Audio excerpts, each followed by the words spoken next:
Glórias a Deus, que eu venha expor aqui para vocês a palavra de Cristo em minha boca. E nós vamos para o livro de Joel, capítulo 2. Hoje nós não vamos continuar na nossa série de mensagens. Se for da vontade de Deus, a gente continua na semana que vem. Se não for da vontade de Deus, a gente não continua. Mas hoje foi da vontade de Deus que eu pregasse sobre Joel, capítulo 2. Joel, capítulo 2. Joel, capítulo 2, ele é mais famoso por conta da segunda parte, porque a segunda parte ela é tratada lá na questão do dia da festa de Pentecostes em Atos 2. Essa é a parte mais famosa de Joel. É um trecho muito importante, é muito bom estudá-lo, mas não é esse trecho que nós vamos ver aqui hoje. Nós vamos ver a primeira parte da profecia. A primeira profecia do capítulo 2, que é diferente da parte mais famosa. Vamos ler a partir do verso 1. Tocai a trombeta em Sião e clamai em alta voz no meu santo monte. Tremam todos os moradores da terra, porque o dia do Senhor vem, já está perto. Dia de trevas e de escuridão, dia de nuvens e densas trevas, como a alva espalhada sobre os montes, povo grande e poderoso, qual nunca houve desde o tempo antigo, nem depois dele haverá pelos anos adiante, de geração em geração. Diante dele um fogo consome, e atrás dele uma chama abrasa. A terra diante dele é como o jardim do Éden, mas atrás dele um desolado deserto. Sim, nada lhe escapará. A sua aparência é como a de cavalos, e como cavaleiros assim correm. Como estrondo de carros irão saltando sobre os cumes dos montes, como o ruído da chama de fogo que consome a praga. Como um povo poderoso posto em ordem para o combate. Diante dele temerão os povos, todos os rostos se tornarão enegrecidos. Como valentes correrão, como homem de guerra subirão os muros. E marchará cada um no seu caminho e não se desviará da sua fileira. Ninguém apertará o seu irmão, marchará cada um pelo seu caminho. Sobre a mesma espada se arremessarão e não serão feridos. Irão pela cidade, correrão pelos muros, subirão as casas, entrarão pelas janelas como ladrão. Diante dele tremerá a terra, abalar-se-ão os céus, o sol e a lua se enegrecerão, e as estrelas retirarão o seu resplendor. E o Senhor levantará a sua voz diante do seu exército, porque muitíssimo grande é o seu arraial, porque poderoso é executando a sua palavra, porque o dia do Senhor é grande e muito temível, e quem o poderá suportar? Ainda assim, agora mesmo diz o Senhor, convertei-vos a mim de todo o vosso coração, e isso com jejuns e com choro e com pranto, e rasgai as vossas vestes e rasgai o vosso coração, e não as vossas vestes. Convertei-vos ao Senhor vosso Deus, porque ele é misericordioso e compassivo, e tardio em irar-se, e grande em benignidade, e se arrepende do mal. Quem sabe se não voltará e se arrependerá, e deixará após si uma bênção, em ofertas de alimentos e libação para o Senhor vosso Deus? Tocai a trombeta em Sião, santificai um jejum, convocai uma assembléia solene, congregai o povo, santificai a congregação, ajuntai os anciãos, congregai as crianças e os que mamam. Saia o novo da sua recâmara e a noiva do seu aposento. Chorem os sacerdotes, ministros do Senhor, entre ao alpendre e o altar, e digam: poupa a teu povo, ó Senhor, e não entregues a tua herança ao opróbrio, para que os gentios o dominem. Porque diriam entre os povos: onde está o seu Deus? Então o Senhor se mostrou zeloso da sua terra e compadeceu-se do seu povo. E o Senhor respondendo disse ao seu povo: Eis que vos envio o trigo e o mosto e o azeite, e deles sereis fartos. E vos não entregarei mais ao opróbrio entre os gentios.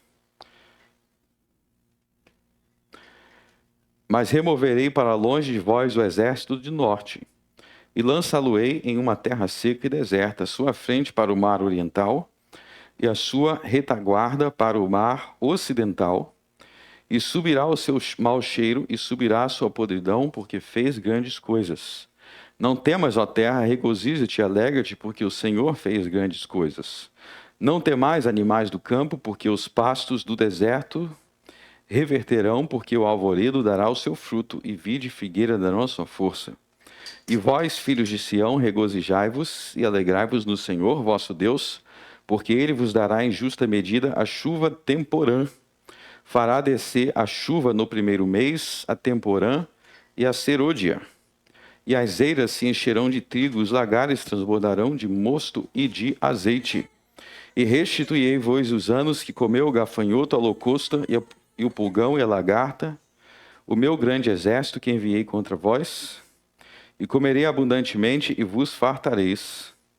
E louvareis o nome do Senhor vosso Deus, que procedeu para convosco maravilhosamente, e o meu povo nunca mais será envergonhado.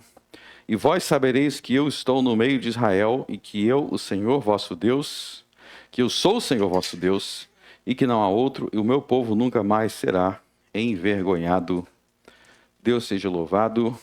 Amém. Vamos voltar então para o início do capítulo 2. Temos muito a aprender aqui para os tempos que nós estamos vivendo, ok? Então vamos lá, no verso 1, o verso 1 começa com uma ordem. Tocai a trombeta em Sião e clamai em alta voz no meu santo monte.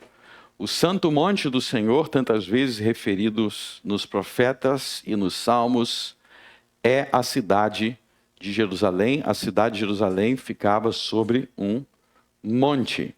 Quando ele diz tocai a trombeta em Sião, Sião também é a forma de se referir a Jerusalém, tocai a trombeta é um anúncio de um perigo militar. Então, naquela época, quando havia um perigo militar iminente, eles tinham alerta por meio de trombeta. Eles começavam a tocar a trombeta para a cidade se preparar que tem um perigo de ataque. Então, se fosse a gente aqui no tempo deles, a gente, se tivesse um período de ataque, a gente ia ouvir trombetas pela cidade. Nas cidades, nos lugares que tem guerra, isso ainda existe. Não existe a trombeta literal, mas existem alertas que eles vão emitindo para dizer que o inimigo estrangeiro está chegando para atacar, ou que vai jogar bomba, ou que vai ter um bombardeio aéreo. Também existe alerta nesses lugares. Se vocês verem os vídeos, às vezes tem uma sirene tocando para alertar. Ok? E aí ele fala, tremam todos os moradores da terra, porque o dia do Senhor vem, já está perto. O que é essa expressão, o dia do Senhor, que aparece tantas vezes nos profetas e que aparece em algumas passagens do Novo Testamento também? O dia do Senhor nos profetas não é um dia literal de 24 horas. Nesse contexto aqui, não. Existem passagens como Isaías 58, em que ele está falando do dia da semana, chamando de dia do Senhor como dia da semana. Mas além do dia da semana, que era santificado a Deus, e que era um período de 24 horas santificado a Deus, com base no quarto mandamento, nos profetas também existem dias do Senhor, que não são períodos de 24 horas, mas são momentos da história, épocas da história, em que Deus, de alguma forma, se manifestava ou para julgar ou para salvar. Então, momentos da história em que Deus se manifestava ou para castigar ou para recompensar. Então, por exemplo, a gente tem vários dias do Senhor desde o livro de Gênesis. Então, por exemplo, existiu um dia do Senhor, quando o Senhor se manifestou para castigar Sodoma e para salvar Ló. Existiu um dia do Senhor quando Deus se manifestou para salvar os israelitas da escravidão do Egito e para castigar o Egito.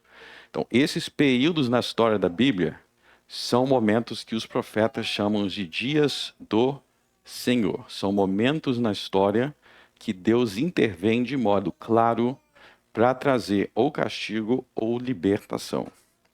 Inclusive, no Novo Testamento, uma época que é chamado muito pelos apóstolos de dia do Senhor, é um momento profetizado na segunda metade de Joel 2, é quando Israel foi destruído pelos romanos. Aquele foi um dia do Senhor na linguagem dos apóstolos, e haverá um último dia do Senhor, que é o juízo final. O juízo final também será um dia do Senhor, porque no juízo final os ímpios serão castigados e os justos serão recompensados. Então, existem diversos dias do Senhor ao longo da história que são tempos de juízo, tempos de julgamento.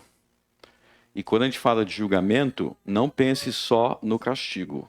Julgamento não é só castigo, julgamento também é inocentar o inocente, é recompensar o justo. Ele foi julgado como justo e foi recompensado. Então tem os dois lados do julgamento de Deus. E aqui, então, existe um tempo de julgamento que estaria próximo. E ao dizer tocar a trombeta, ele está associando a um perigo militar. E é isso que ele vai dizer nos versos seguintes: dias de trevas e de escuridão, dias de nuvem de densas trevas, como a alva espalhada sobre os montes, povo grande e poderoso, o qual nunca houve desde o tempo antigo, nem depois dele haverá pelos anos adiante, de geração em geração. Então tem um povo aí que vai atacar Sião.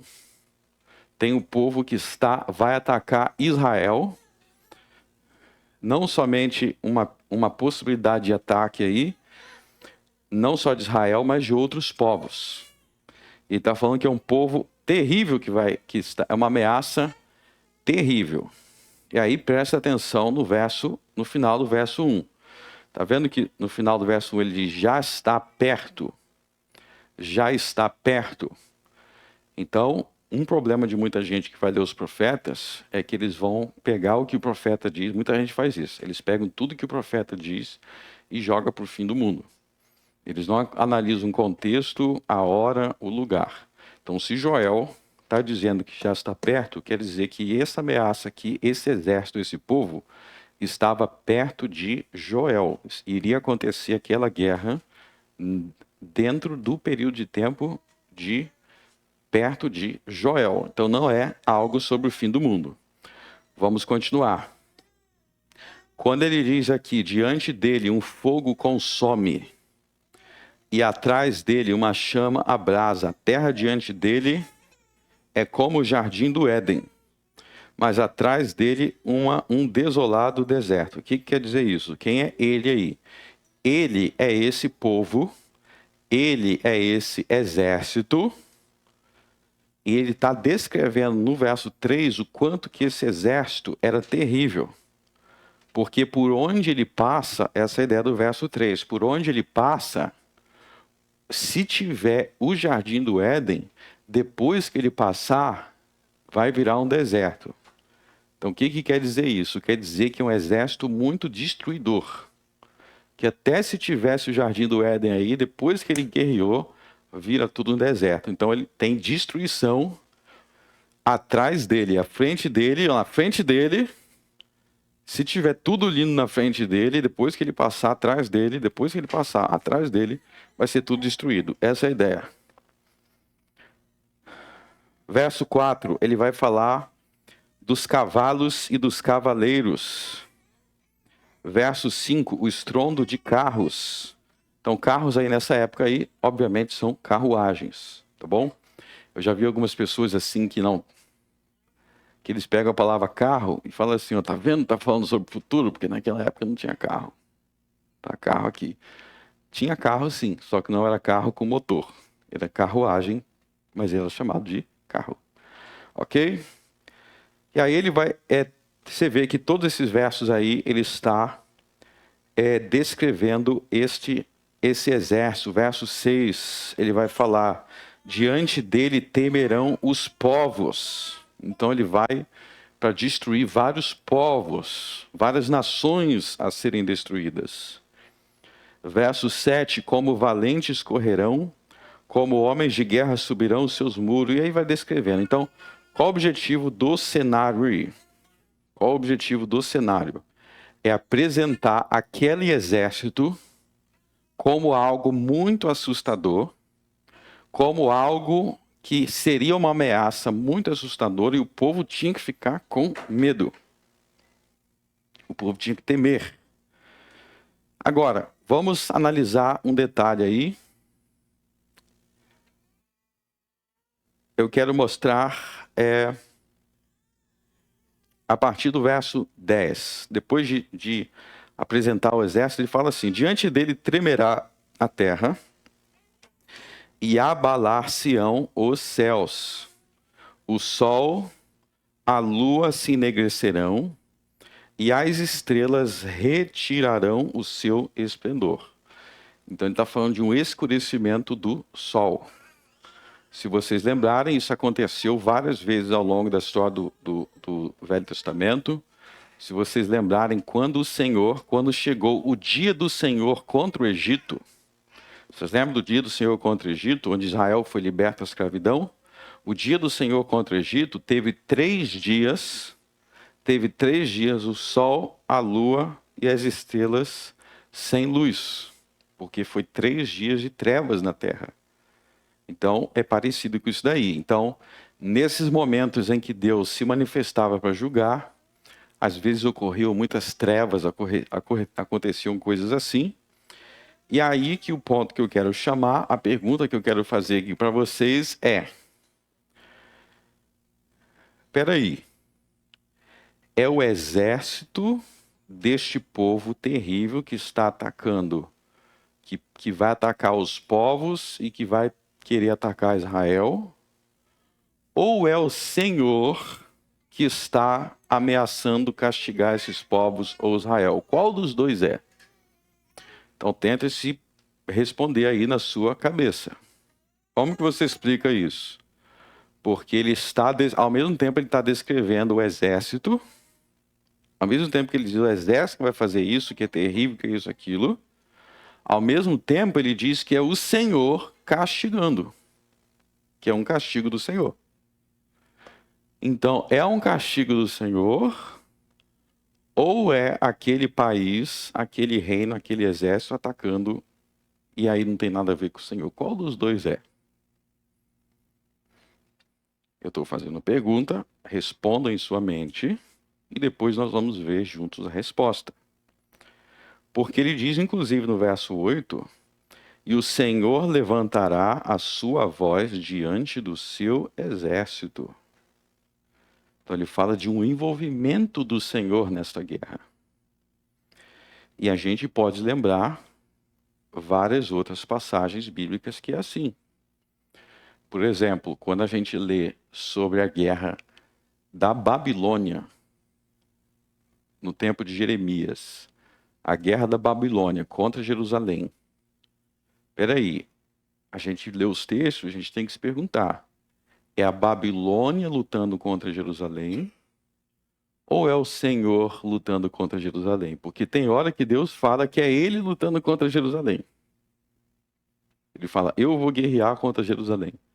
Tem algumas passagens que ele diz: eu vou enviar a Babilônia. Então, é o Senhor ou é a própria Babilônia? Bom. E tem mais. Ainda no verso 11. E o Senhor levantará a sua voz diante do seu exército, porque muitíssimo grande é o seu arraial, porque poderoso é executando sua palavra, porque o dia do Senhor é grande e muito temível, e quem o poderá suportar? Aí vai vir a ordem. Assim, ainda assim, agora mesmo diz o Senhor: convertei-vos a mim de todo o vosso coração, E isso com jejuns, com choro e com pranto. Então aí no verso 12 nós vemos a primeira menção neste capítulo a jejuns. Mas veja que o contexto aqui é o seguinte: vai ter um exército que vai vir, ele vai destruir vários povos. Por onde ele passar, se na frente for o jardim do Éden, atrás vai ser um deserto, que vai destruir tudo. Mas tem algo que vocês, em Jerusalém, em Judá, tem algo que vocês devem fazer diante dessa ameaça. Tem algo que vocês podem fazer antes desse exército chegar. Que exército é esse? Meu objetivo aqui não é falar sobre o exército. Aqui eu quero falar sobre o jejum. Eu estou usando essa história como contexto e vamos aplicar nós. Então não vamos entrar em detalhe em que momento exato essa profecia se cumpriu, não é o meu foco aqui, eu vou falar sobre isso em outro momento. O ponto aqui é que tem um exército, e diante desse exército que destrói vários povos, diante dele temerão os povos. Verso 6. Diante desse exército, diante dessa ameaça de destruição, diante dessa ameaça em que Jerusalém deixaria de ser um jardim do Éden, viu como que era bonito? Deixaria de ser lindo e se tornaria um deserto. Tem algo que eles poderiam fazer para impedir toda a destruição, que é o que Deus diz no verso 12: convertei-vos a mim de todo o coração. Então tem coisas que vai acompanhar essa conversão, com jejuns, com choro, com pranto. Vocês vão rasgar os vossos corações. Por quê? Por que vocês vão fazer isso?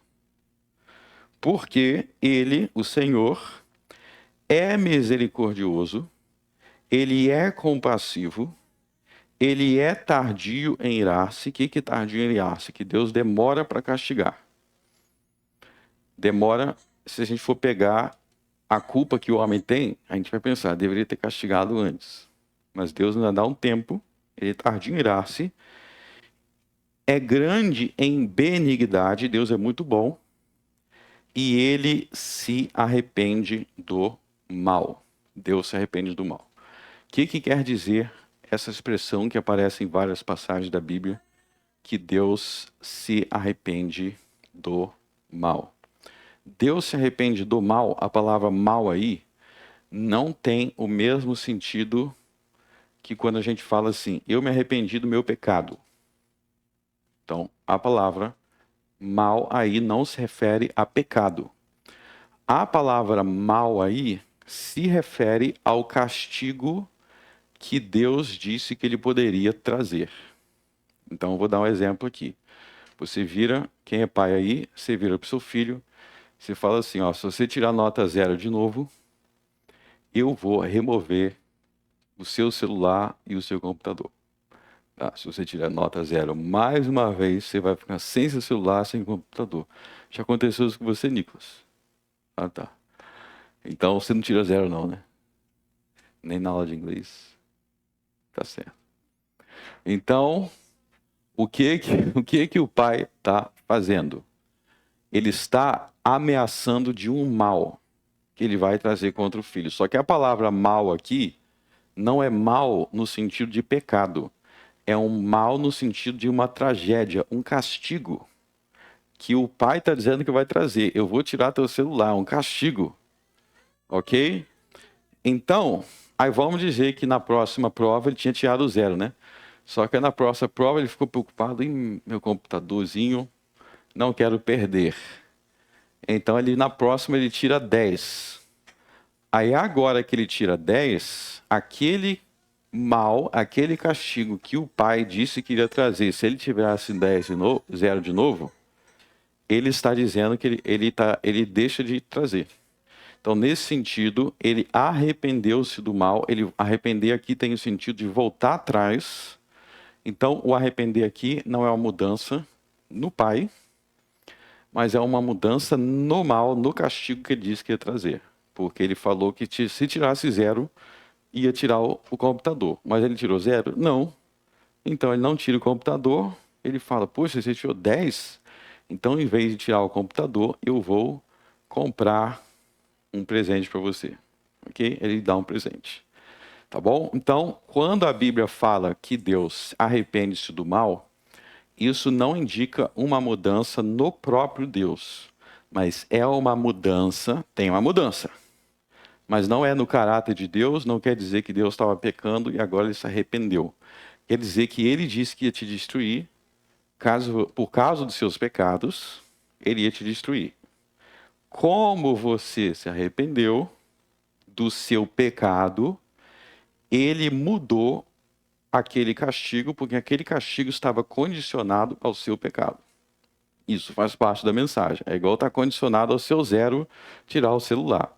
Então, a gente pode ver isso na Bíblia do Novo Testamento. Vamos pegar um exemplo lá do Novo Testamento, Apocalipse, capítulo 2.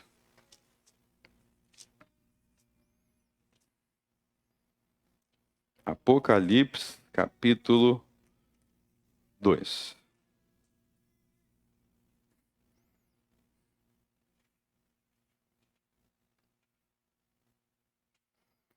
Vamos ler uma outra frase que ilustra isso. Apocalipse 2, verso 5. Vamos ler o verso 4 e 5. Tenho, porém, contra ti que deixaste o teu primeiro amor. Tenho contra ti que deixaste o teu primeiro amor. Isso é um pecado. Deixar o primeiro amor. Quer dizer que houve um esfriamento. Verso 5. Lembra, pois, de onde caíste, ou seja, lembra do teu mal, e arrepende-te. Pausa. O que é arrepende-te aí? Do que? A palavra arrependimento indica mudança. É isso que arrependimento significa, mudança. É igual a palavra conversão. Conversão no contexto espiritual quer dizer que você vai se converter do mal para fazer o bem. Você vai mudar. Mas tem outras situações, a conversão do carro, por exemplo. O que é a conversão do carro? Que ele vai mudar o rumo que ele estava indo. Estava indo para lá, agora ele vai voltar para cá.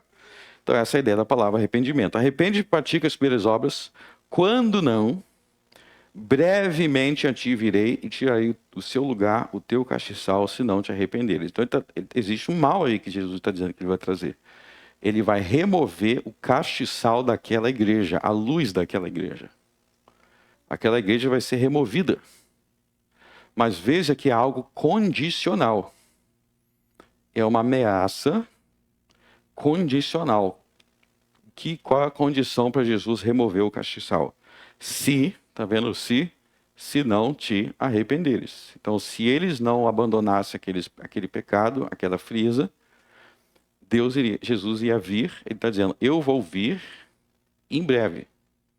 Então aí ele não está falando de uma vinda 2000 anos depois, ele está falando de uma vinda em breve para julgar aquela igreja, aqueles que estavam pecando naquela igreja. Então, voltando para Joel 2, essa é a ideia de Joel 2. Em Joel 2, ele está dizendo, converter, ele fala um monte de mal, né? Um monte de ruína, de guerra, de destruição. Primeiro ele faz isso. Mas ele vai falar, isso aqui, o que ele está dizendo? Isso aqui pode ser evitado para vocês, pode ser evitado para vocês, se vocês se converterem de todo o vosso coração, isso com jejuns, com choro e com pranto. E aí, ele vai dizer, por isso que ele vai falar, porque Deus é misericordioso, ele é compassivo, ele é tardio em irar-se e grande benignidade e se arrepende do mal. Então guarda que eu vou te falar aqui agora. Existe uma série de desgraças, existe uma série de coisas ruins que poderia ter acontecido na tua vida e não aconteceu porque você se arrependeu a tempo. Essa é a ideia. E isso, a ideia tem origem no pacto. Tem origem no pacto. Então, no pacto, Deus diz, eu ponho diante de você o bem e o mal. Então, se você é um crente de verdade, você tem o Espírito Santo em seu coração. Só que, como a Epístola aos Gálatas ensina, além do Espírito Santo, existe a carne. Gálatas 5. Tem a carne e tem o Espírito guerreando. Se você se entregar à carne, mesmo você sendo um crente de verdade, é possível, em determinados momentos, você se entregar à carne, e aí Deus vai ter que lhe disciplinar. Se você é um crente de verdade, você tem o Espírito Santo, você poderia não se entregar à carne, você poderia alimentar o Espírito, o que Paulo diz em Gálatas 5. Então você tem o Espírito Santo? Então, algo que um cristão nunca pode dizer é: eu não tenho como me arrepender. Como que você não tem como arrepender se você tem o Espírito Santo habitando dentro de você? Você não é um escravo. Agora, infelizmente, muitas vezes, é o que Paulo explica em Gálatas 5, a gente alimenta a carne. E isso traz disciplinas. Como ele diz também em 1 Coríntios 11, que nós somos disciplinados pelo Senhor. 1 Coríntios 11. Nós somos disciplinados pelo Senhor para não sermos condenados com o mundo. Então, por que o rei Davi não foi condenado com o mundo? Porque ele foi disciplinado pelo Senhor. Por que Salomão não morreu condenado com o mundo? Porque quando ele pecou, ele foi disciplinado pelo Senhor. Por que o apóstolo Gálatas, leitura da semana passada, o apóstolo Gálatas, que eu falei, o apóstolo Paulo na carta aos Gálatas, leitura da semana passada. Vocês lembram que o apóstolo Paulo repreendeu Pedro? Então, o apóstolo Pedro, ele estava pecando. Por que Deus mandou Paulo repreender Pedro? Para que Pedro não fosse condenado com os hereges. Ele foi repreendido e foi restaurado. Então, o que o texto está dizendo? Que existem castigos, existem tragédias que podem ser evitadas mediante o arrependimento. E muitas vezes isso aconteceu na sua vida. Tem decisões que você tomou na sua vida de ser mais fiel a Deus, às vezes você não sabe, porque às vezes a gente não pensa muito no mundo espiritual. Mas existem momentos que você, como estou falando aqui até com os cristãos, não estou falando dos ímpios, dos cristãos mesmo, que você foi tentado a seguir um caminho, aquele caminho ia trazer destruição, porque Deus ia te disciplinar e muita coisa ruim podia acontecer nisso daí, mas você falou: não vou para a esquerda, eu vou para cá. E essa decisão fez com que o Senhor se arrependesse do mal que ele traria contra você. Ou seja, em vez de trazer castigo, o mal, ele trouxe bênçãos. E não é assim? E aí, olha só o verso 14. Quem sabe se não se voltará e se arrependerá e deixará após si uma bênção em oferta de alimentos e libação para o Senhor vosso Deus. Tocai a trombeta em Sião, santificai um jejum, convocai uma assembleia solene. Então, isso aí é a resposta do povo. O povo está dizendo: vamos se arrepender para o Senhor não trazer esse mal, esse exército, essa guerra, essa destruição, para ele não trazer, e para ele trazer bênção. E aí eles convocam um jejum, todo mundo congregado. Você vê que nessa congregação aí, está faltando algo nessa congregação, meus irmãos. Deixa eu usar um pouco de ironia aqui, está faltando algo. Porque se é para todo mundo reunir e orar junto e jejuar, por que tem as crianças de peito aqui, os que amam, por que eles estão juntos ali na congregação orando? Está faltando uma escolinha aqui para tirar as crianças do meio. Claro que eu estou sendo irônico, mas muitos hoje em dia pensam assim. Eles pensam que o momento de oração ou o momento de buscar o Senhor não é um momento adequado para as crianças. Muitos pensam assim. Mas a gente vê que não é assim um pensamento bíblico, porque até os que mamam, tá vendo os que mamam aí? As crianças que mamam, os de peito. E por que ele fala: saia o noivo da sua recâmara e a noiva do seu aposento? Porque é algo tão urgente, tão importante, que mesmo se você tiver recém-casado, você não tem desculpa para não participar desse jejum. Então tem o jejum aqui.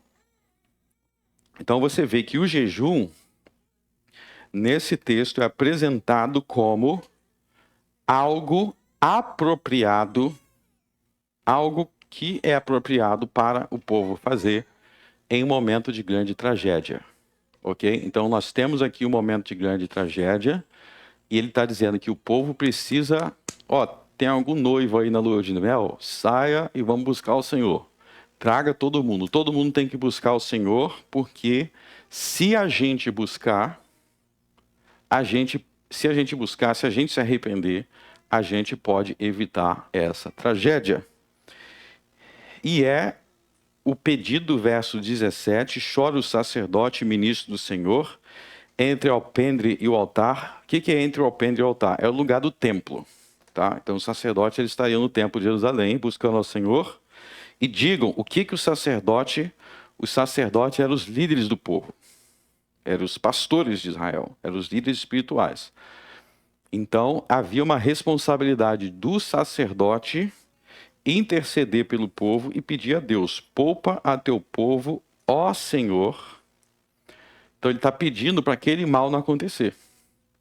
Então o povo se reúne, o povo jejua e o povo pede a Deus para aquele mal não acontecer, e eles pedem a Deus se arrependendo e meditando nos seus pecados. E aí vem a resposta no verso 18. Então o Senhor se mostrou zeloso da sua terra e compadeceu-se do seu povo. O que aconteceu? Aquele mal não veio.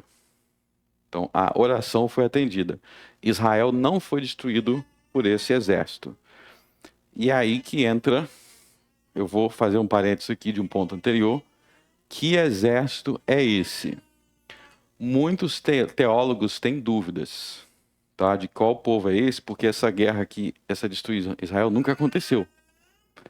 Então não é uma profecia que a gente tem como ver, quem que destruiu aqui? Não teve, porque eles oraram, então foi desviado aquele mal. Então é uma guerra que aconteceria, isso é importante entender. É algo que iria acontecer e que não aconteceu. Por isso que fica realmente até difícil de a gente saber quem que seria esse povo. Então, uma ameaça que não se concretizou. É igual lá do rei, vocês lembram do rei Ezequias? Que Deus falou que ele ia morrer, porque ele não estava colocando a casa em ordem. Então tinha uma ameaça, tinha uma razão. Quando ele morreu, não porque ele colocou a casa em ordem. Ele se arrependeu, ele orou a Deus. Ele falou: agora eu vou resolver o problema aqui. Ele se arrependeu.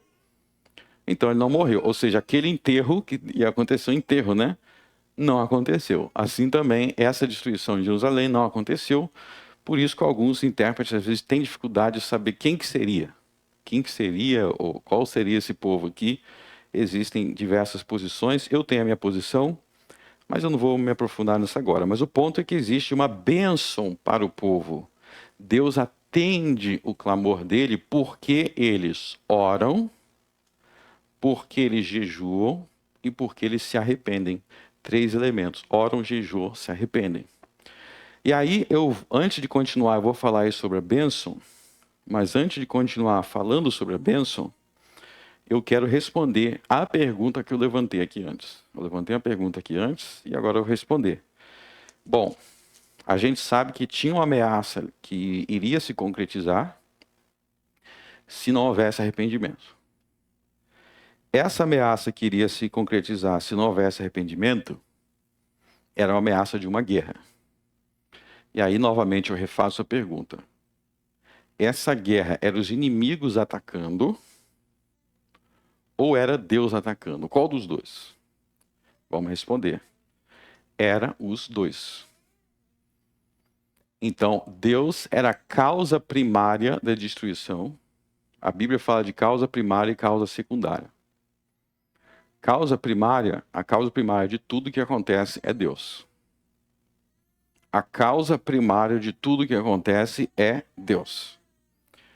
Mas Deus faz uso de causas secundárias, ou seja, ele usa os homens, ele usa as coisas de acordo com a sua natureza para atingir o seu fim. Então, a causa primária da destruição de Jerusalém seria Deus, porque Deus queria castigar Jerusalém. E a causa secundária seria esse exército porque Deus, para conseguir o que ele queria, ele ia usar aquele exército. A Bíblia está cheia de exemplos disso. Então, lá no livro de Gênesis, Deus quis salvar o mundo da fome. O mundo ia enfrentar uma grande fome, o Egito e o mundo. O Egito era o principal império da época, ia enfrentar uma grande fome. Deus não queria que o mundo morresse da fome. Então, qual é a causa primária, a causa primeira de salvar o mundo da fome lá no Gênesis? Deus. Deus salvou o mundo da fome. Porém, Deus usou José. Então, José é a causa secundária. E José reconhece isso. José fala, agora eu entendo porque eu vim parar para ser o governador do Egito. Por que tudo isso aconteceu? Porque Deus queria me usar para impedir que o mundo morresse de fome. Ele queria alimentar o mundo, ele usou José, porque havia o justo José. Então, Deus usa os homens como causas secundárias, tanto para castigar quanto para abençoar. Então, no caso de José, ele usou José para abençoar, e aqui ele usaria este povo para castigar. Então, ele usa causas secundárias do mesmo tipo. Por que isso é importante entender? Porque nos dias de hoje, as pessoas tendem a ter duas posições erradas principais. Deixa eu falar dessas duas posições. Uma é a posição chamada naturalismo. Uma é a posição chamada naturalismo. O que é o naturalismo? Naturalismo é a ideia de que a natureza ela funciona de forma autônoma.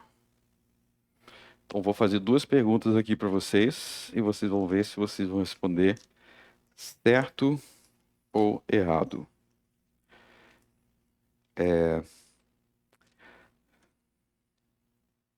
Olha só que interessante. Eu tô com um problema no meu celular, que a tela tá ficando preta, então tem algumas anotações que eu não tenho como ver no meu celular.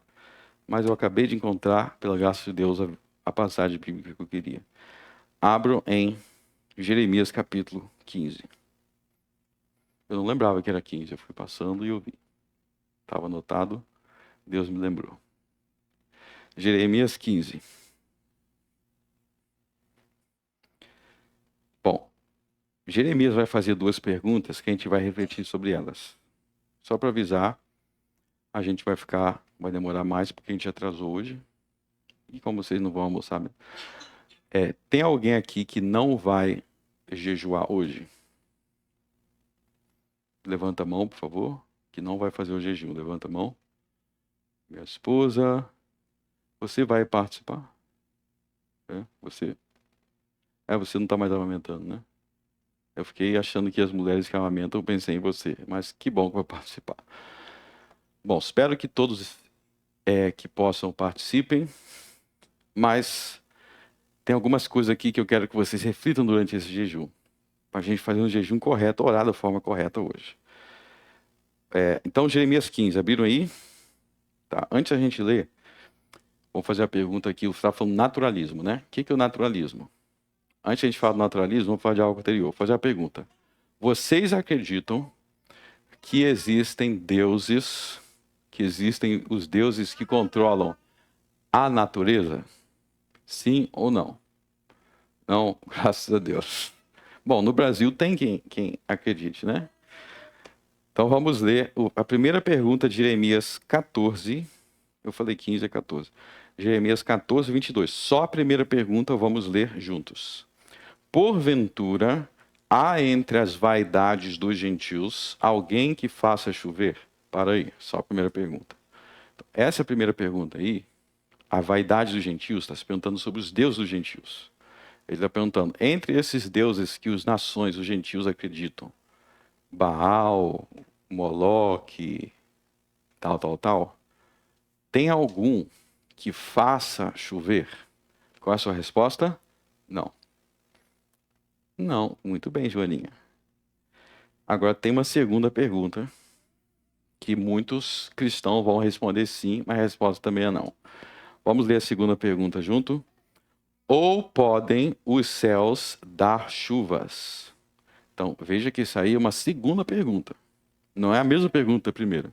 A primeira é se existem deuses que fazem chover. Então, de repente, você acredita nos orixás. Graças a Deus, não tem ninguém aqui que acredita, mas muitos brasileiros acreditam que existem orixás que fazem chover. Inclusive, os governos dos estados no Brasil têm uma parceria com uma entidade chamada Cacique Cobra Coral, em que eles invocam o espírito de um índio, que também foi Abraham Lincoln, e eles fazem chover. Eles acreditam que esse espírito vai fazer chover. Quase todos os governos do Brasil têm parceria com essa entidade, oficialmente, uma parceria oficial do governo. Pode pesquisar depois. Cacique Cobra Coral. Bom, nós não cremos nisso, os governantes dos estados acreditam. E ele está falando, não tem nenhum Deus dos gentios, vaidade dos gentios que faz chover. Agora, a segunda pergunta. Ou, é outra pergunta. Podem os céus dar chuva?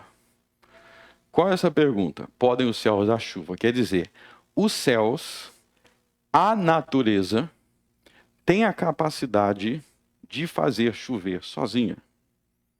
E muitos cristãos vão dizer que sim. Eles estão errados. A resposta é não.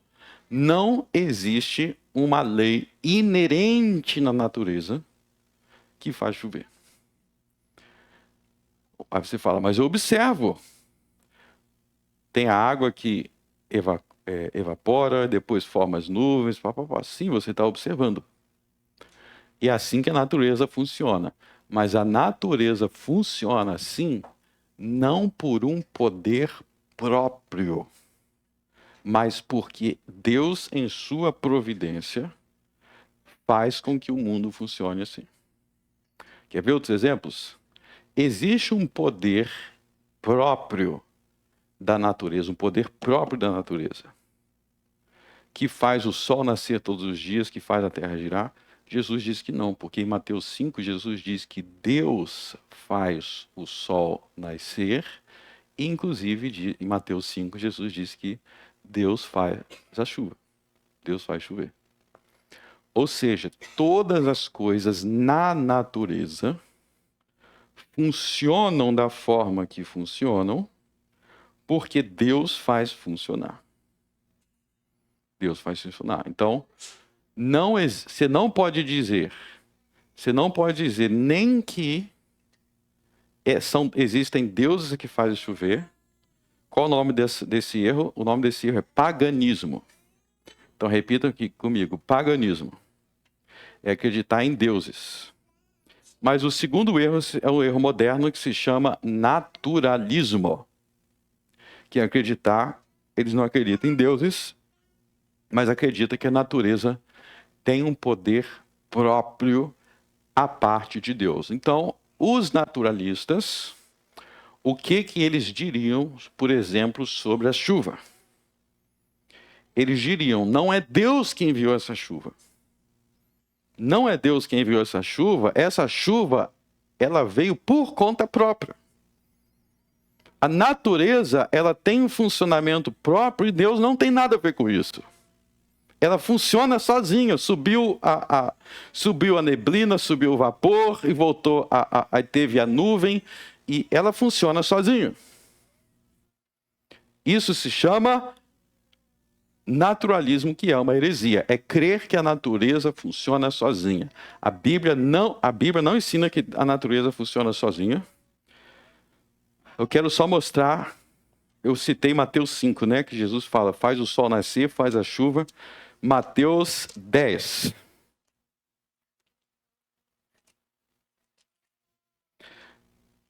Mateus 10.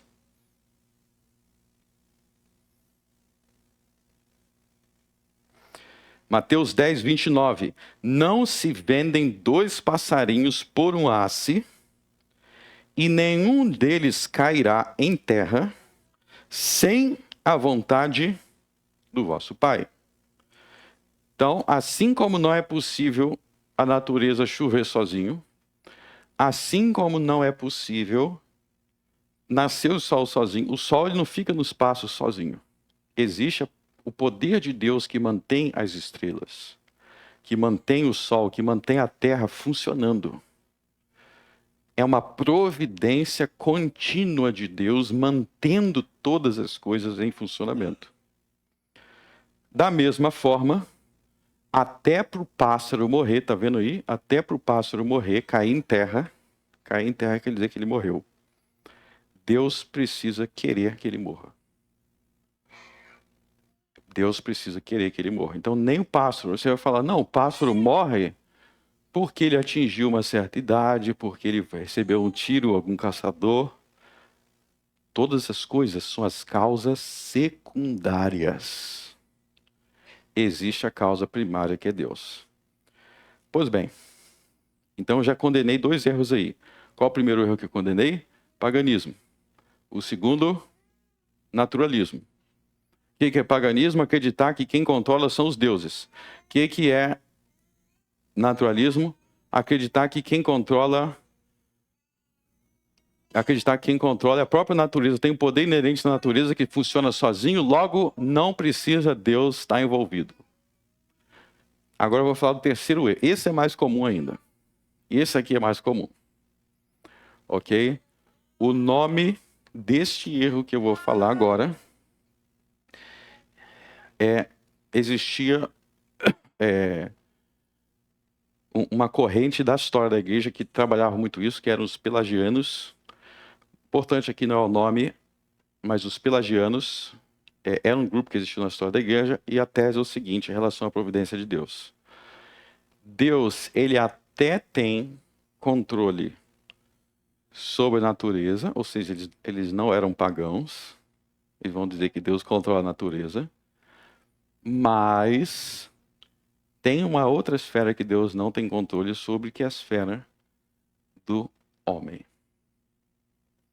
Ou seja, a gente até crê que quando são eventos naturais, tem Deus por trás, mas quando são as coisas humanas, aí não tem a soberania de Deus.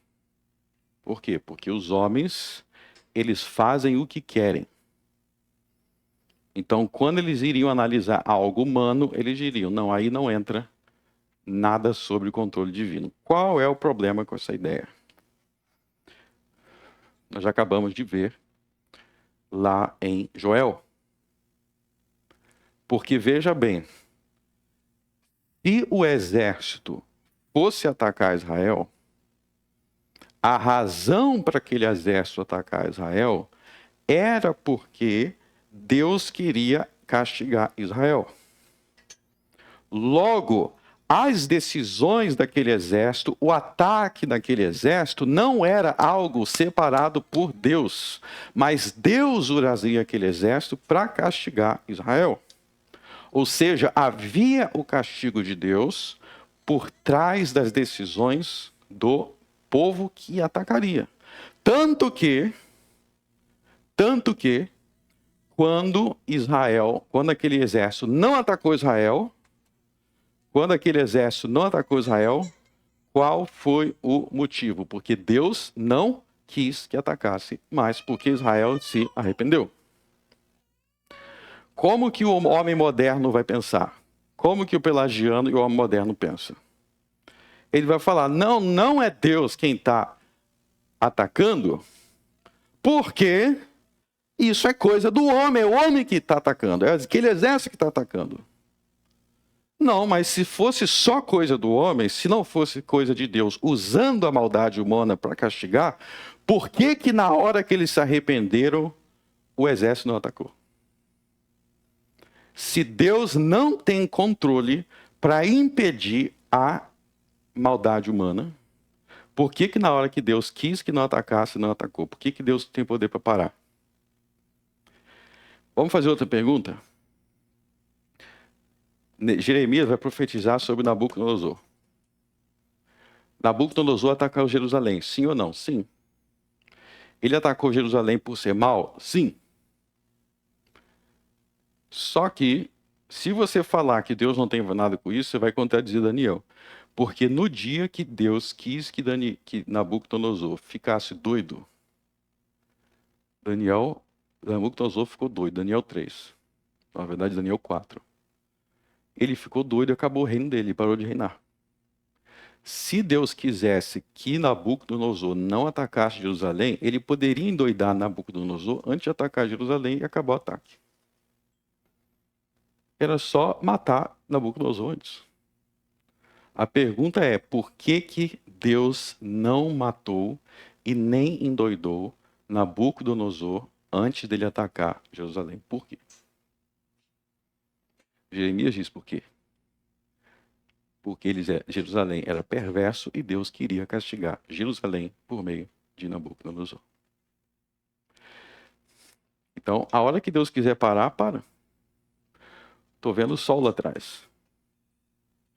Porque Deus quis que tivesse sol. Se ele não quisesse, estaria chovendo e a gente estaria debaixo d'água. Porque ele para na hora que ele manda parar e ele manda continuar na hora que ele manda continuar. E a gente vai ver que a gente tem que entender tudo isso para a gente jejuar. Por quê? Vamos entender por quê, que você tem que entender isso que eu te expliquei aqui para você jejuar. Porque se você acha que Deus não tem controle sobre a chuva, por que que você está pedindo a Ele para parar a chuva se você acha que não é Ele que controla? É o primeiro ponto. Se Deus não tem nada a ver com a chuva, se é um processo natural que ocorre sozinho, independente de Deus, por que que você está pedindo a Ele? É igual quando você vai pedir um trabalho para Deus. Tudo que você pede a Deus, você vai pedir um trabalho, pressupõe crer que Ele tem controle sobre a situação. Inclusive, se você não crê que Deus tem controle sobre os pensamentos e o coração humano, nem olhe para um trabalho, não. Porque para você receber o trabalho, Deus vai ter que inclinar o coração daquele contratador para gostar de você. Deus vai inclinar o coração. Você está pedindo a Deus para ter um trabalho, pense em tudo que Deus precisa fazer para te dar o trabalho, incluindo fazer com que as pessoas gostem de você, que você seja um profissional bom, que você consiga falar na aula. Você está pedindo isso para Deus, controle sobre as ações humanas. E a Bíblia deixa muito claro isso, que esse controle sobre as ações humanas passa por arrependimento, obediência. Então, vou dar outro exemplo aqui. Vocês sabem por que que a gente vive numa sociedade com tanta gente falando coisa doida, com tanta gente que não tem inteligência e tanta gente com autoridade que é burro? Provérbios capítulo 2 e 3 diz que um dos castigos por desprezar a sabedoria é se tornar um tolo. Ou seja, o que isso implica da soberania de Deus? Quer dizer que Deus pode remover a inteligência, ou ele pode dar a inteligência, ele pode transformar em um tolo. Exemplo máximo, Nabucodonosor foi transformado em um doido por causa de pecados anteriores. Provérbios 2, 3 ensina isso. Provérbios 2 e 3 ensina que quando você busca a sabedoria, você se torna sábio. Quando você despreza a sabedoria, você se torna tolo. Para isso ser verdade, é preciso que Deus tenha controle sobre te fazer sábio ou te fazer tolo, de forma que Ele pode te castigar, transformando você em um tolo, por você ter desprezado, assim como Ele pode te recompensar, te dando sabedoria, por você buscar sabedoria. Eu vejo isso acontecer tantas vezes, tantas vezes. Eu vejo pessoas que desprezam a verdade. Desprezam a verdade e você vai falar com elas, cada dia elas estão mais doidas e mais burras. Cada dia elas se contradizem mais. Cada dia não fala mais coisa com coisa. Você fala, o que está acontecendo com essa pessoa? É simples. Como ela fica desprezando a verdade, Deus vai tirando a inteligência dela. Até que ela se torna essa pessoa tola que você conhece. Um castigo por um desprezo da verdade. Então, tudo isso envolve um controle absoluto de Deus sobre todas as coisas, onde Deus tem o poder de recompensar e castigar mediante seu posicionamento, logo, diante de uma ameaça, ao reconhecer que essa ameaça é governada por Deus, a gente se reúne, jejua, clama a Ele, pedindo para Ele tirar a destruição. Porque a gente sabe que Ele controla tudo. Se Ele controla tudo, é Ele que nós temos que clamar. Esse é o princípio de Joel. Então, se o pessoal de Joel ficava falando, não, esse exército aí está vindo porque eles decidiram vir por conta própria, não tem nada a ver com Deus. Sim, eles decidiram vir e Deus está usando isso para te castigar. Se eles tivessem uma visão que não considerasse a provisão de Deus, eles não iam jejuar e não iam orar. Então, quais são as causas da tragédia que a gente está vivendo? Tem muitas causas. Tem várias causas. Algumas dessas causas têm a ver com a natureza. Algumas dessas causas têm a ver com o comportamento do homem. A natureza, o comportamento do homem, algumas dessas duas coisas, elas estão fora da soberania de Deus? Então, por exemplo, quer ver uma coisa?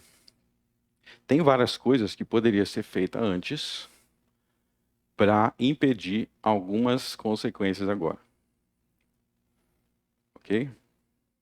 Então, por exemplo, existem lugares que estão muito trágicos porque as pessoas desses lugares não quiseram sair. E agora está trágico. Bom, de uma coisa eu tenho certeza. Se Deus quisesse que ele saísse, ele teria dado inteligência para ele sair. Ele poderia dar. Mas você fala, não tem nada a ver com Deus, eles não quiseram sair. Não, eu não estou dizendo que eles não quiseram sair. Sim, eu entendo que foi uma decisão tola de muitos. O que eu estou dizendo é que a gente tem que se perguntar por que elas são tolas. Será que se Deus não quisesse que eles fossem mais sábios, mais inteligentes, ele não poderia dar inteligência? Então Deus quis que eles permanecessem na loucura, decisão louca deles, por alguma razão. Eu estou dizendo que eu sei as razões? Não, eu estou dizendo que eu sei que se Deus quer tirar alguém de algum lugar, não tem nada que vai impedir. Porque quando ele quis tirar Ló de Sodoma, ele mandou até 2 anjos. E não teve nada que Ló pôde fazer para ficar ali. Ele arrancou. Então nós precisamos entender as coisas e analisar as coisas com mais profundidade. Outro fator que a gente precisa levar em consideração: todo mundo que sofre em uma tragédia, todo mundo que sofre uma tragédia, está sendo castigado? Não. Nem todo mundo que sofre uma tragédia está sendo castigado. Mas deixa eu dizer uma coisa para você. Sabe quem foi um cara que sofreu numa tragédia? Noé. Porque Noé perdeu tudo. Foi dilúvio mundial, ou seja, muito maior do que esse. Então pega esse daqui e multiplica por 1 milhão. O mundo acabou, Noé perdeu tudo, Noé perdeu tudo. Qualquer bem que ele tivesse não sobreviveu ao dilúvio. Quando ele saiu da arca, o mundo estava cheio de cadáveres. Já pensaram nisso? O mundo era cheio de cadáveres. E outra coisa, é provável que ele visse alguns flutuando ali, né? Agora, o Noé estava sendo punido? Não, mas aquele dilúvio foi por uma punição. O dilúvio foi uma punição contra o mundo. Noé era o culpado? Não, mas ele sofreu por fazer parte daquele mundo. Mas ele sofreu sendo recompensado, porque aquele sofrimento ali, ele foi liberto de não ser destruído. Ele foi escolhido para reconstruir o novo mundo. Então você tem que pensar no seguinte: todo mundo individualmente que sofreu alguma coisa, quer dizer que aquela pessoa está sendo castigada por Deus, que Deus está irado com aquela pessoa? Não. Não. Porém, a gente tem que olhar para o nosso povo de forma geral A gente tem que olhar para o nosso estado de forma geral. Você não pode pegar o povo minoritário às exceções. E você tem que reconhecer o seguinte: ainda que nem todos estejam individualmente sendo castigados, você precisa reconhecer que dentre esses que estão sendo destruídos, há muitos que são adúlteros. Dentre esses que estão sendo destruídos, muitos deles que estão tendo seus carros destruídos comparam seus carros com falcatrua. São mentirosos, são ladrões, invocam deuses estranhos, oram a deuses estranhos, quando ouvem o evangelho, desprezam o evangelho, são beberrões, não aceitam a família. Muitos dos que estão destruídos são esses sim. Qual porcentagem do nosso estado ama Jesus? Ou se importa com Jesus? Ou não fala mal dos seus parentes quando fala de Jesus? Ou não fica com raiva de quem fala de Jesus? A gente tem que parar com essa superficialidade para julgar as coisas. Nós temos que reconhecer que nesse estado aqui tem muitas maldades. E muitos dos que estão sendo destruídos, observe, eu falei muitos, que estão sendo destruídos são pessoas perversas sendo castigadas e punidas a Deus. E muitas já foram lançadas no inferno. Assim como quando a Babilônia atacou Jerusalém, você vai falar assim, mas Jeremias era justo, que estava lá durante o ataque. Daniel era justo. Sim, mas a maioria não era. Na verdade, quando Nabucodonosor chegou e pisou dentro de Jerusalém, Jeremias ele tinha sido preso pelo rei Zedequias. Ele estava preso. E aí Nabucodonosor vai lá e fala assim, manda chamar aquele profeta e guarda ele. Mas ele estava preso. Ele estava sofrendo também naquele meio. Mas isso, o fato de ter Jeremias, o fato de ter Daniel, e muito justo, tinha justos ali, anula e nega o fato de que eles estavam sendo castigados por Deus. Tinha que falar, não é castigo porque Jeremias não fez nada, então não tem castigo nenhum. Não, muitos dos que sofreram no cativeiro babilônico eram ímpios e estavam sendo castigados por sua impiedade. Muitos que perderam as suas casas eram pessoas gananciosas com essas casas, com seus bens, gananciosos. E ganharam muito desses bens na maldade. Muitos que viram a sua casa destruída eram pessoas que não valorizavam as suas famílias, que traíam as suas mulheres, que não se importavam com os seus filhos. Muitos são assim. E por que eu tenho que falar isso? Porque se eu ficar só na minoria e não falar do que realmente está acontecendo, nós não vamos conseguir orar por arrependimento, por mudança. E o que acontece quando não tem arrependimento e mudança? O Senhor não desvia sua ira. Se eles não fizessem isso, o exército ia atacar. Mas eu já estou vendo o sol ali fora, então eu estou seguro que vai ficar tudo bem. Vou te dar um pensamento aqui. Deixa eu te falar uma coisa. Quando o exército de Nabucodonosor ia se aproximando de Jerusalém, vocês sabem o que aconteceu? Jeremias está lá pregando. Guarda essa história, ela é uma das histórias mais incríveis do livro do profeta Jeremias. Jeremias chegou para o rei Zedequias, ele falou assim, Zedequias, você sabe por que Nabucodonosor vai levar vocês para o cativeiro? E Zedequias já não aguentava mais ouvir Jeremias. Toda hora ele chegava e falava do cativeiro. É porque vocês estão escravizando a muitos aqui em Jerusalém. Eles tinham um sistema de escravidão lá, opressivo, E aí Zedequias falou, pode ficar tranquilo que a gente vai liberar todos os escravos. Eles libertaram todo mundo. Quando eles libertaram todo mundo, o exército de Nabucodonosor recuou. E estava voltando. Peraí. O exército de Nabucodonosor recuou no exato momento que ele fez algo bom. Deus não controla os homens? Ele não pode fazer o homem recuar ou mudar? Recuou.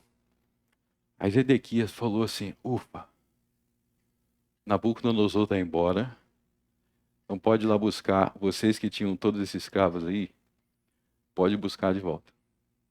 Aí buscou de volta todos que estavam sendo escravizados justamente, chamou de volta.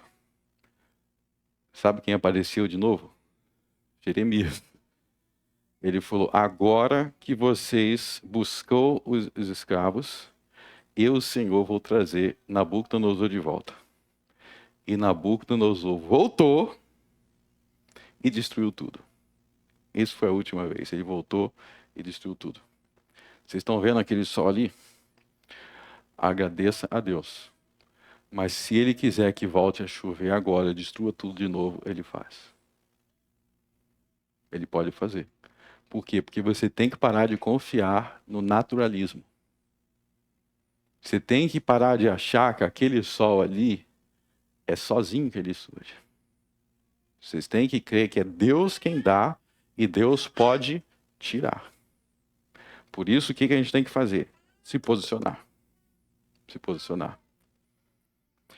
Mais uma coisa que eu quero dizer. E se a gente, como igreja, a gente se posiciona, a gente tem fé, a gente ora com humildade. A gente pede com humildade a Deus.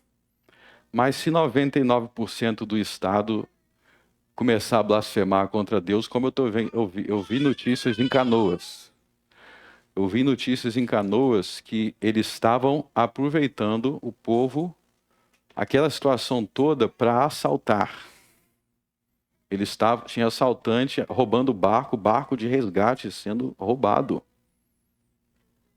Barco de resgate sendo roubado. Então, isso no meio dessa maldade toda aí, desses governantes, dessa maldade toda, de um povo que não se arrepende, de um povo que o cara está lá no meio da destruição e ele está pensando na cabeça dele. Eu não gostaria de estar aqui porque eu queria estar com a minha amante. E se Deus vê muita coisa dessa e eu falasse, eu não vou parar a destruição? E a gente que orou aqui, a gente jejuou, a gente se arrependeu, a gente pensou, está acontecendo algo ruim, nós vamos buscar. Sabe qual é a resposta bíblica para isso? É importante você entender. A resposta bíblica é que Deus ele pode guardar quem ele quiser em qualquer circunstância. Então, nos julgamentos bíblicos, era muito comum que mesmo que o todo fosse destruído, que Deus guardasse os seus. Então, vou dar exemplo novamente de Jeremias, tá? Então, Jeremias, é claro que ele estava ali, naquele povo, o exército Nabucodonosor chegando, invadindo.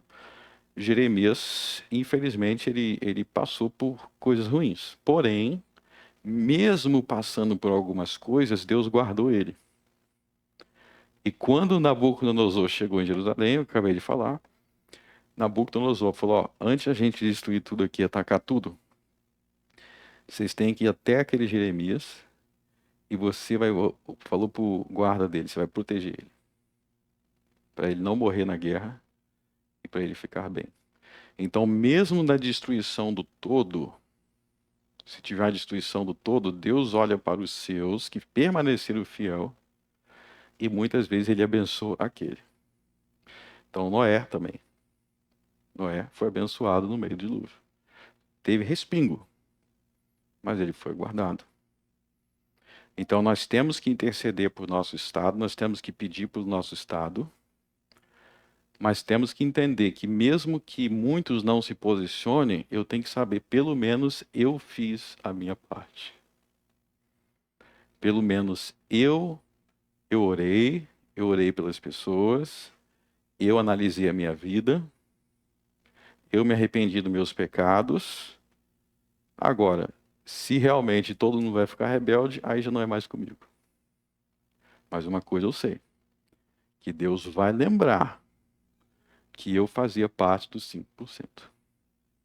Ele vai lembrar de você aqui jejuando. Ele vai lembrar de você aqui orando, que você teve a preocupação de participar disso. Tomara que exista um grande avivamento no Rio Grande do Sul. Até porque não é só os enchentes. Isso vai trazer uma destruição econômica sem precedentes. Imagina quantas pessoas sem nada. Isso é algo que vai perdurar, uma destruição que vai perdurar muito tempo no Rio Grande do Sul. E se mesmo assim não houver uma grande quantidade de pessoas se voltando para Deus, aí realmente a coisa vai ser feia. Se o adúltero continuar com a sua amante, e o mentiroso continuar mentindo, não é essa a mensagem dos profetas? Se o idólatra não se voltar contra a idolatria, ele só vai estar cavando mais fundo o buraco. Aplicando a nossa leitura do Velho Testamento. Por que que Deus adiou a destruição de... Você sabe que Jeremias, ele viveu no tempo de Josias. Jeremias viveu no tempo de Josias e dos outros reis depois, até Zedequias. Por que que Deus não destruiu Jerusalém enquanto Josias estava vivo? Para perguntar. A gente leu aqui, a gente falou aqui. Por consideração a Josias. Ele adiou tudo. Porque Deus de tal forma amava Josias, se agradou da obediência de Josias, que ele poupou Jerusalém inteira por causa de Josias. Ele falou, não, o meu servo Josias, ele não vai ver essa destruição toda. Então você vê como Deus às vezes poupa o todo por causa de um, por causa de dois, por causa de três. O que eles fazem. Então tem essa fé. Vocês podem ser aqui um pequeno número, mas vocês têm Deus ao seu favor. Vocês têm o anjo de Deus ao seu favor. E a oração que vocês fazem aqui pode transformar e impedir muita coisa que vocês nem têm noção. Deus pode livrar uma cidade inteira por causa de um justo orando, 2 justos orando, 10 justos orando, 10 justos orando, 50 justos orando. Ele falou isso para Abraão. Ele falou. Quantos tem aqui? Vocês podem mudar por meio da oração. Vocês podem mudar a história do Rio Grande do Sul. De Campo Bom, do Rio Grande do Sul, do Vale do Rio Sino, vocês podem mudar. Não porque vocês são todo-poderosos, mas porque vocês servem ao Deus Todo-Poderoso. Agora, se a gente não quiser se arrepender, se ficar falando Deus é culpado, Deus isso, Deus aquilo outro, aí vocês não vão mudar nada não. Porque para mudar, o que Joel ensina? Tem que ter fé, tem que ter arrependimento, tem que ter humildade. Humildade, sim, Senhor. Tem muita maldade realmente nesse estado e o estado merece. É assim que a gente é humilde com Deus. Sim, acontecem muitas maldades. Sim, tem muita gente que é assim, assim, assado. Mas, Senhor, Tu és santo, Tu és misericordioso, seja misericordioso. É assim que a gente fala humilde com Deus. E quem é humilde com Deus, a gente viu em Joel 2, consegue grandes coisas. Porque clama com arrependimento, com fé. É assim que nós vamos clamar hoje. Então, para vocês saberem, nós estamos aqui no culto de manhã. O meu propósito era dar uma palavra que serviria a base do nosso clamor jejum. Nós vamos continuar jejuando ao longo do dia e à tarde vai ter um clamor via Google Meet. Eu estou pensando se eu vou estar aqui na igreja ou se eu vou estar na minha casa. Eu estou querendo vir para a igreja. Para ficar aqui. Mas vai ser transmitido. Eu não sei se é Google Meet ou YouTube que é melhor. Não sei. Mas é a nossa oração. Eu vou orar por pelo menos 2 horas aqui. E eu sei que nem... Ele fala para congregar, né? Mas tem pessoas que nem tem como vir fisicamente porque as estradas estão impedidas, coisas assim. Mas nós vamos ter uma transmissão da nossa oração, do nosso clamor. E eu acho que eu vou fazer aqui na igreja, mas quem quiser vir, eu não estou 100% decidido, mas quem quiser participar comigo, pode participar presencialmente ou via online, a transmissão online. Você pode me ajudar com isso, né? Ok? Então vamos orar para encerrar o nosso sermão. Senhor, meu Deus, meu Pai, graças te damos. Nós reconhecemos, Senhor, que tu controlas o sol, a lua, as estrelas, tu controlas todas as coisas. E as leis da natureza é a maneira com que tu governa todas as coisas. Não existe um poder inerente próprio em nada. Mas todas as coisas existem como causas secundárias em relação a ti. Ó Senhor, que nós sejamos humildes para te buscar, para clamar a ti. Ó Senhor, que nós venhamos ter um coração arrependido. Que exista um grande avivamento no nosso estado. Que existam muitos arrependimentos. E que nós venhamos reconhecer, Senhor, que o nosso estado não pode dizer que é um estado fundamentado na justiça. Muita idolatria acontece aqui. Muita desonestidade. Muito desprezo pela tua palavra. Mas nós cremos que em tua misericórdia, tu podes salvar a muito e conduzi-los ao arrependimento. Por Cristo eu oro. Amém.